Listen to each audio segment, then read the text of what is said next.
Hey everyone, set 7 is nearly out again in Japan, which means it's time to build some preliminary builds that you can test out on day 1. Now, I just want to make sure you guys know these aren't the finished builds. These are day 1 builds, so this is just to give you a start on where to go. Now, you might know this, but Overdress has a lot of ride lines and, only a couple of nations. So whenever they release a new set with generic cards, that means something or some decks will get like a buff. They might just get one card. I'm not going to go through every single ride line in, Overdress. I'm going to give you the ones that might have changed the most or the focus was on in the set and upgrade decks from there. So today we have 10 decks focused on just the set 7 support. And I'm definitely going to focus as well on the 3, new trial decks that got released, the Jhevas, the Leonorens, and the Youthberks, because they did get some buffs. But you might look at this deck list right now and go, wow, Kai, you didn't update Jheva much at all. And I'm going to tell you why very, very soon. So let's kind of get started, and let's get started with Nirvana Jheva. Now, if you look at this deck, it is very, very similar to the deck that you would probably see at the current Jheva deck. Basically, there's the upgrades that we got for this deck. Not much. I'm not gonna lie. I think I probably upgraded 2 cards in this deck, which is we added the Barrel or the Bow or the Boar, whatever you want to call it. I added 1 copy, and then I added another Prayer Dragon, which just lets you soul charge 2 when you have 0 soul, and that is pretty much it, right? That is pretty much it. The rest of the deck is just kind of the same as before. If you have a Jheva deck right now, I think you're kind of set. Again, trigger lineups can be up to you. Why was there so little upgrades for this deck? Well, the thing is, this deck still doesn't have any countercharge, which limits your options because all they did was give us more cards that require counterblast. And the only reason why in the end I put in a Borovarina in is that you have a chance of like super high rolling with this card. If you take in a lot of damage in the early game, you can use this card to maybe get counterblast 1 and get a drive check, and that's it, right? That's it. And then you can restand and get another drive check. So you can use up all the CB that you've gotten that turn, and then just kind of make a comeback from there. Otherwise, the rest of the deck is just very similar, right? You can just change some of the ratios. Maybe you like more of the Braum, just add another Braum in. If you don't like Boar, take it out. Or if you just like Garou more, just put another Garou in. It's not that deep. Jheva really didn't get what it really needed this set, in my opinion. But if you want to play it, I would recommend just probably trying a Boral in just to give yourself a comeback mechanic that is not an overtrigger, right? But moving on, let's talk about a deck that got way more support, and that is Eugene. So Eugene used to be the meme. It probably still is the meme.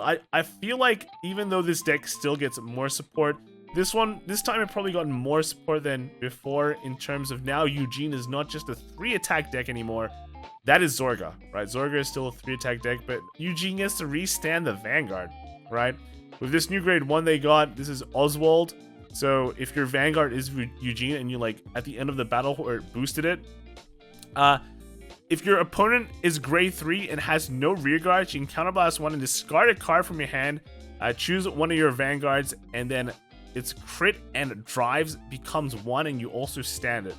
So now your deck will be mostly focused on just wiping your opponent's field. And that's basically what the deck did before, but it just had 0 payoff. But now you have a kind of payoff, right? If this was any other deck, I would assume that your Vanguard will not be reset to 1 crit and 1 drive. It just restand, because technically speaking, retiring your opponent's whole field does require some work, so you would kind of think you'd have a way better payoff. But let's kind of not think about that for now and just look at some of the new cards that has got. So if we look back, we still have Travis. This guy is not bad, right? Gets a soul charge 1 and becomes big. We did get a new card that we talked about, I think, yesterday. This is the Meteor Flare Dragon, which allows you to bypass continuous effects. So your opponent's rear guards lose the continuous effect, which is very important because when you deal with something like a Fasado or a Trickstar, they will just kind of sit there and cuck you and not let you do anything. So at least this can help you get rid of it. We run this in 3 copies, and then the rest of the deck I think is very similar to before. Actually, this one is not. So drag Ritter mid-hat, right? This is kind of okay. So when your unit stands because of an effect, you can just retire this and draw 1. So ideally you do some combo like you'd rest this and then, you know, pop it and draw a card, or otherwise, you know, after boosting or something like that, you can pop and draw. So it's some fun gimmick like that, right? But otherwise the rest of the deck is still the same as before. You still have your, you know, Long Boy here, just a good card, you know, can retire, get some power, right? You have the Dustin as well, you know, just overall a really strong card from before. And we also run two Wild Hunt, so the order that lets you basically draw a card.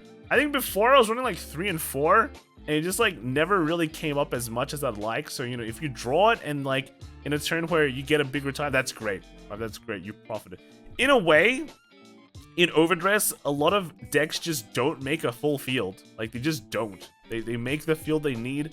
And then, or they make a field and then it kind of disappears somewhere. So in the end, you'll still get like 1 or 2 retires. So overall, like, it's not that important. You just need to make sure you retire everything, get the grade 1, and then just go ham, right? And hope for the best. That's pretty much the deck in a nutshell, right? Moving on, let's talk about Barrow Magnus. So this is also another deck that basically had pretty much no changes from before. If you saw a Barrow Magnus deck from set 6, you are looking at the same deck, except I think you just changed the one order they run from Pandemonium Tactics to this new order, which is only Soul Charges 3, so not a Soul Charge 4, but it at least gives your Vanguard the ability, if you have 10 or more higher soul, all your front row units get 5k, so this lasts for the turn. The way I see this being run is that, you know, on the if you have this card on your first grade 3 ride, that is great, right? You're contributing to your 15 soul accumulation while also pumping your front row up in a turn where you usually don't have a persona ride, right? And then that's cool. That's cool. You have much more pushing power there, and then you can push more damage, right? But later on, if you draw this, I don't think you want to play it because it's the same problem as Pandemonium Tactics, right? You have low deck and you're soul charging a lot when you already reach the target that you need. So it just doesn't feel that good, right? It doesn't feel that good. Ideally at that time, you'll be salvaging persona rides as well, which will help you just, you know, pump the power.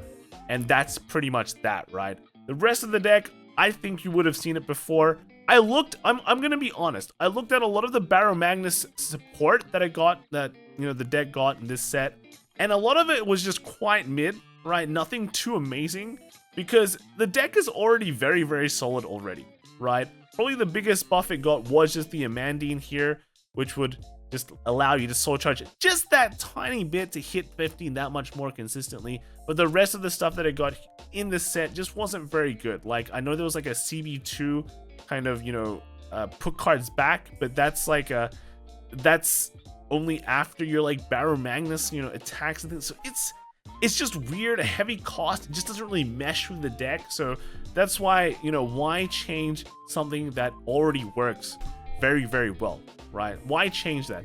We can change it. We added in one, we replaced one card, and that's pretty much all it needed, and that's pretty much it, right? The next deck that finally got some support was Drajeweled. Now, the approach that I went with this deck was, you know, Soul Blasting 4 is pretty heavy, right? You're probably never gonna reach something like 10 soul because you're just you're Soul Blasting 4 every single turn.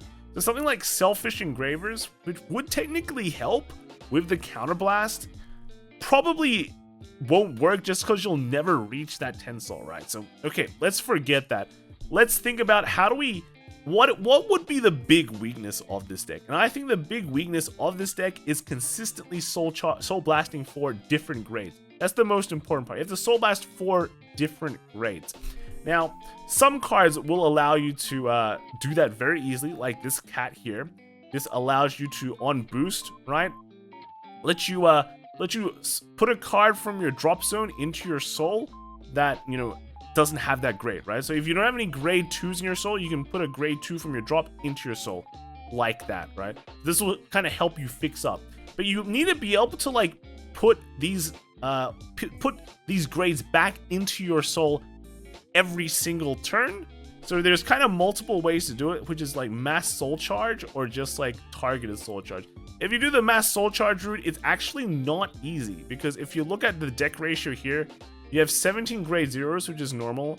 You have 15 grade 1s, which is like, okay. Then you have 10 grade 2s and 8 grade 3s. This is like a very normal ratio when it comes to like old Vanguard.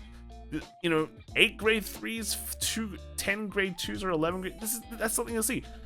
With a ride deck, you could technically play like a more unbalanced kind of deck, or if you play V, you always playing an unbalanced deck, right?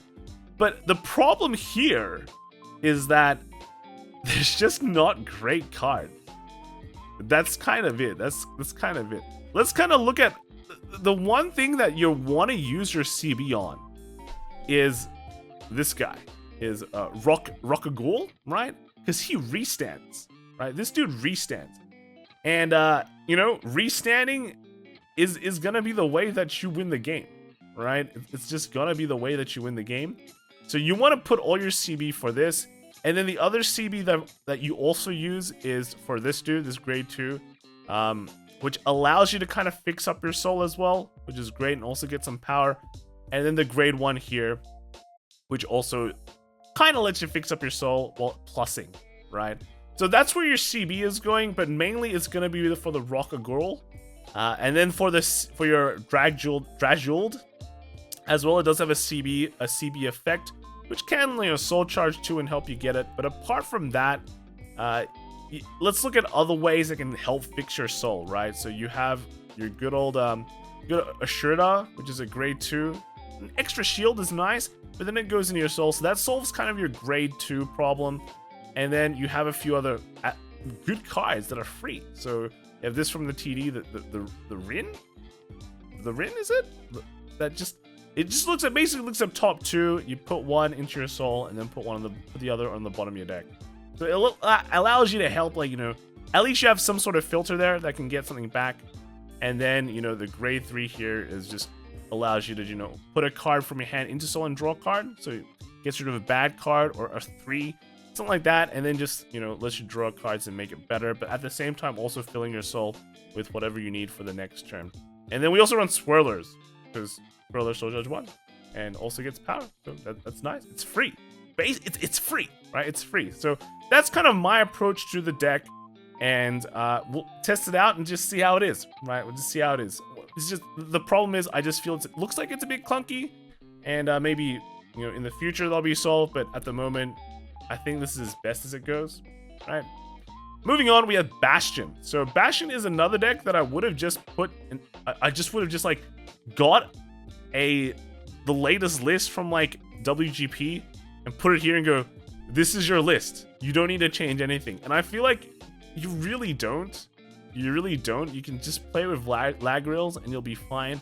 But let's test some of the new stuff, right? Let's test some of the new stuff. So first off, we have this new angel. It's Onetria, right? And the key thing here is that you can CB1, call a grade 3, and draw a card if you have 5 or more units, right? So this kind of Bastion build right now is all about just making a full field and going ham. I'm actually not a huge fan of that, because I don't like just committing my hand, showing my opponent, hey, I have no hand, come kill me, especially since I'm Bastion, so I basically have 0 guard. Or just throwing down a hand and then just watching it get field wiped, or just someone just deleting all my cards. Yeah, I don't like that, but hey, let's try it out at least, right? The other effect is that during your turn, if you have 6 or more units, this gets boosted. So if you look at this, I'm not running any of the grade 2 order. Let's kind of just rely on Dark Strain and then this card to gain this new card to gain the boost, right? And that's just how we're gonna go. And then the other card that we're also running, the other new card is a Decorda, right? Decorda. So this effect is just when it attacks, if you have 6 or more grade 3 or higher cards, you can CB1. And for the battle, your opponent has to guard with, you know, a combined total of grade 3 or higher, or otherwise this attack would just hit regardless of power. So in a way, let's think about it this way: your opponent can throw down like 10 at grade 0s, and this will still hit because they didn't make grade 3 or higher, right, in terms of their guard. So if they perfect guard this, then they have to call like a grade 2 as well in order for this to be actually guarded. So this is kind of cool because this is also CB1. So, you know, you can kind of, not once per turn as well. So you can like restand it and then use it again. And then you kind of, in a way, when you like think about it in theory, you flood your opponent with just so many of these weird math questions that they just can't math, right? They can't math. Imagine they have to like guard, but also throw down like 3 grade 1s because they just don't have like the correct grades or something like that to make it an efficient guard. That could happen, right? That could actually happen. So that's kind of my thought. And like, also, why would you like not run grade 4 Bastion? Just run it and then just run this, like just go the ham route, right? Throw down your hand and they all restand. They'll get a bunch of power and then he has to do maths, right? That's crazy.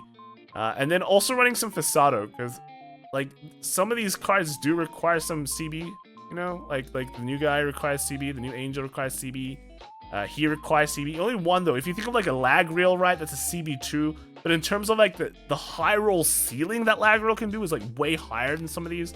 So yeah, this is kind of just like a lower ceiling, but I guess it's, you know, just the requirement is still pretty high though. That's the one thing I don't like. But yeah, Fasado just kind of can maybe help you with just the counter charging, but otherwise you can probably replace it with something else. Replace it with something else. Yeah, that's pretty much the deck. That's pretty much Bastion. That's something that you can give it a go. But then let's talk about probably the best deck in the format. It's gonna be Tempest. Now, a Youthberk Tempest. So one of the things I went here is that, you know, the newer techs of Youthberk that people have been trying, they've been throwing in the maples. So let's throw in some maples.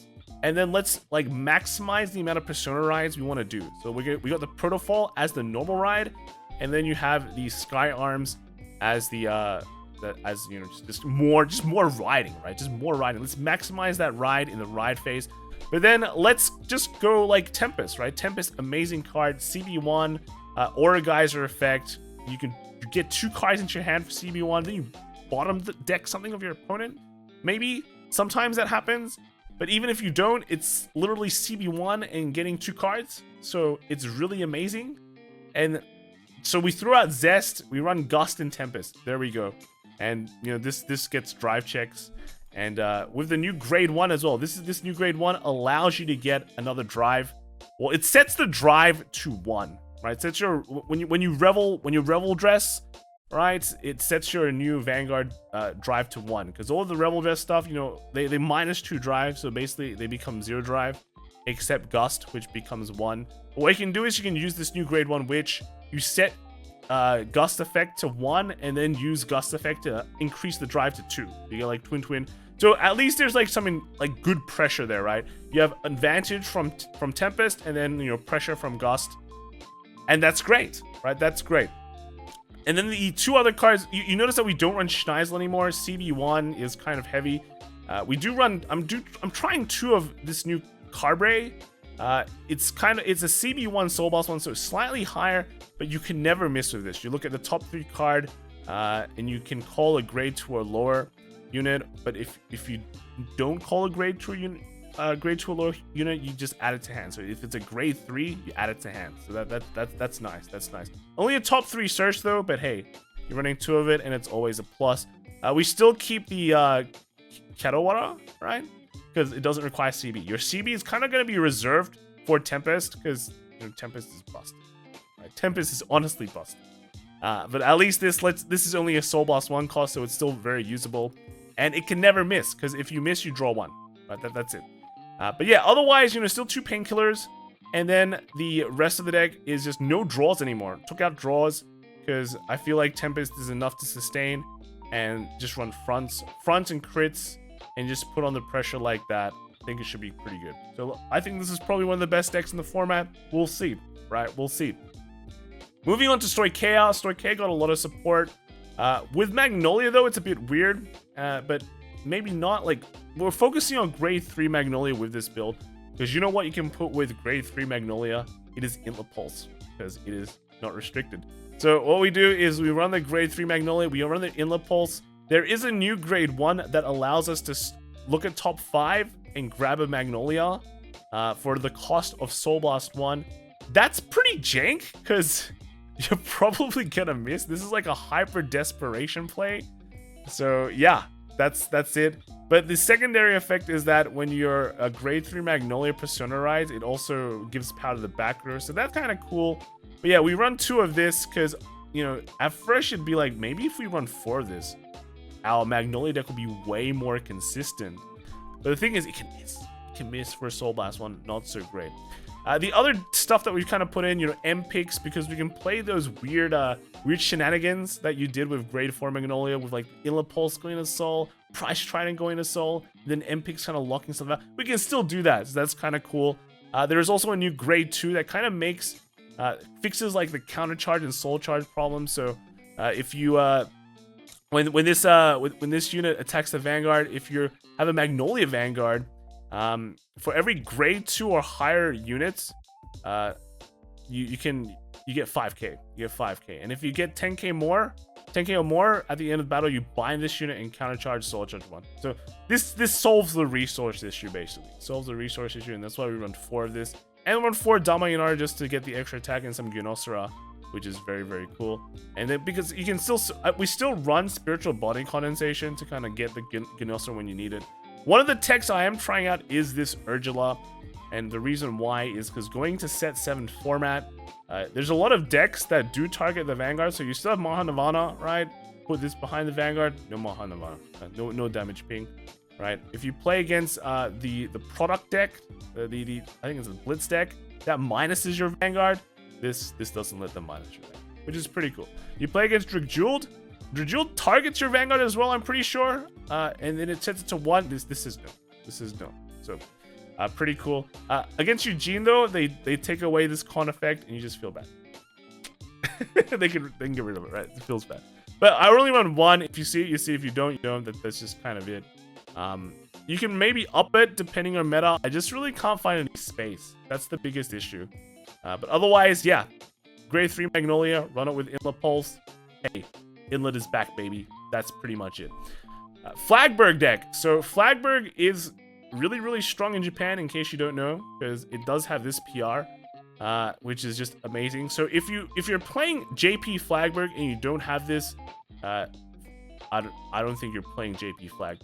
But you're kind of saved, because what I did was, you know, normally you'd probably run 4 of this. I took 1 of it out because we have a new grade 2 that is cool. So when this attacks the Vanguard, at the end of the battle that attacks the Vanguard, if it's the second attack of the turn, right? If you have a Flagberg Vanguard that is also standing, you can Soul Blast 1 and then stand this unit, and then for this turn, this unit gets plus 5,000. So you can Inlet, stand the Inlet, you can get this one as well, stand this, bam, 5 attacks. And then if you have any more, like if you have this guy, 6 attacks, very, very cool, right? Very, very cool. What I did with this deck was literally just add 3 of this in, have 4 inlets, because Inlet lets you draw, so that's like another plus. And then you have like, you know, Ascendance Assault, and then, you know, Shelling Cannon Dragon, I think. All the costs are kind of different though. So Inlet is like a Soul Blast. The new girl, she's also a Soul Blast. Alex, she's a Soul Blast. And then the Shelling Cannon is a Counter Blast, and then the Ascendant Assault is also a Counter Blast. So you can kind of mix and match your costs and resources for your turn. Just like if you're planning ahead, you figure out what you want to use next turn and then kind of play accordingly. But otherwise, you went from, you know, 8 kind of like not really 8. You went from like 12, right? Because you have Inlet Pulse, and then normally you'd run like 4. Like right now, you'd be running like 4 Ascendance Assault and 4 Shelling Cannon. You went from 12 restand targets to 13, which is cool, right? You know, extra targets fine. Your deck became that much more consistent, right? That much more consistent.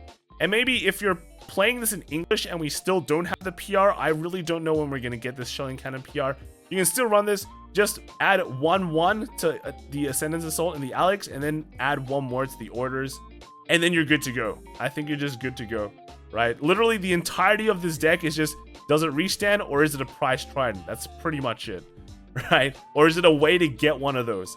So yeah, lots of restanding. Flagberg looking very, very cool with very minimal changes, right? Very minimal changes. Like, so great. It's great. Right? And then the last Stoicheia deck is Leonoren. And this is another deck where you go, let's put in an inlet pulse and the deck becomes that much better. So what has changed? Well, what is the idea behind this deck? Well, the Leonoren got this new grade 3, which basically allows it to stand another card. So this effect is, it gets 5k, right? If you, during the turn, you've boosted with 3 or more units. And then when this card attacks the Vanguard, if you have a well, at the end of the battle, this unit attack the Vanguard. If you have a Leonoren Vanguard and you've boosted a total like 5 or more times this turn, counterblast 1, put this into Soul, and then pick one of your other rear guards and stand it. So this fixes your Soul problem. Leonoren has a huge Soul problem, but because you're accessing a 4th attack, you get an inlet pulse as well, which also solves your Soul problem. So that big issue where Leonoren had no Soul, it's kind of just solved by these 2 cards. And then what we did here is that there's a new grade 2 as well. This just kind of is more consistent, makes the consistency of the deck better, right? So when you play it from hand, if you have a Leonoren Vanguard, you can CB1 and look at the top 3 cards of your deck and call a grade 3 or lower card and give it boost, right? So it's basically fishing for these 2 cards, give it boost, and then the rest of the grade 1s as well. You have 4 of this Diantha, which is just a great card, great booster, calls another grade 1 out, and then you have the Heart Boy that kind of salvages orders, right? Will salvage orders. And then the overall plan is, hey, you know how you like restand that 1 card with this dragon, right? Resonance Dragon. You stick that 1 card that it's restanding with a Nectar, and then you double dip on Nectar, right? You double dip on Nectar, right? And then with the Spiritual Body Condensation, you just call the card. You can call more Resonance Dragons or more Inlet Pulses, whatever you need. But yeah, and then just hit that Nectar time, and then double dip there. And then you have the triple drive as well from Leonoren. Put all the the triggers that you drive check on that 1 card, so you can like restand again. Right? Lots of restanding. Very, very cool. Very, very cool. So the last deck that we have here is the CEO deck, the Blitz deck, or the Maxim deck, or whatever. It's basically the company, right? The company. And what this deck does is it has products, right? It has products that it wants to sell you, and then those products deal a lot of damage to you, right? That's it. The key thing about this deck is that you can pretty much activate 2 products a turn. You can activate 1 product during the main phase, and the other product is activated when your CEO dude here attacks. It'll activate 1. And that's how you activate this card, the Fly Shoots Maximum, Maxim, which just comes out, becomes a big boy, while also minusing your opponent 5k, and then going back into the set order at the end of turn, right? So at most you can get 2 of these guys out, and that's why we only run 2. So the sales guy, this guy is probably your most important card in the entire deck. This lets you search your deck for a Fly Shits Maxim or just a Fly Shits, and lets you grab it from your deck or your drop zone. So either place, and this just confirms you to get your grade level 3 product, and then just start destroying your opponent. Basically, you want to just mulligan for this every single game. Okay. One thing with this deck is that you do use a lot of CB, it seems, because you have a lot of come into play effects that do require CB. And also the Fly Shoots Maxim, when it comes into play, you need a CB1 and return a rear guard to your hand. So that means you can use that come and play effect again later on. There is some kind of counter charge available though. You have this secretary guy. I think it's like an accountant, right? Or the CFO, right? This guy allows you to counter charge if you haven't. So if a Fly Shoots Maxim product is activated, right? If you haven't countercharged, you can Soul Blast 1 countercharge. That's cool. And then you have the Bobalmine as well that lets you countercharge and go into Soul to solve that Soul problem. And that's pretty much it, right? That's just kind of the ways to do it. This dude allows you to grab the Fly Shoots Maxim or just the Fly Shoots from your deck or drop zone. So that's how you basically get those specific ones every single game, or get more than 1. Because you kind of want more than 1. You want at least 2. 2 is good, right? But it retires itself, so basically it replaces itself. And then you have other cards that do that activate. Let's talk about the product activations. You have this guy, this weird looking robot dude that comes into play. and then you can counter boss 1 and soul boss 1 and activate a product if you haven't like done it this turn, right? And this guy, well, this is not a guy, sorry. It's a nice looking cat girl. Is it a cat girl? Is it a fox girl? I don't know. The tail's pretty big.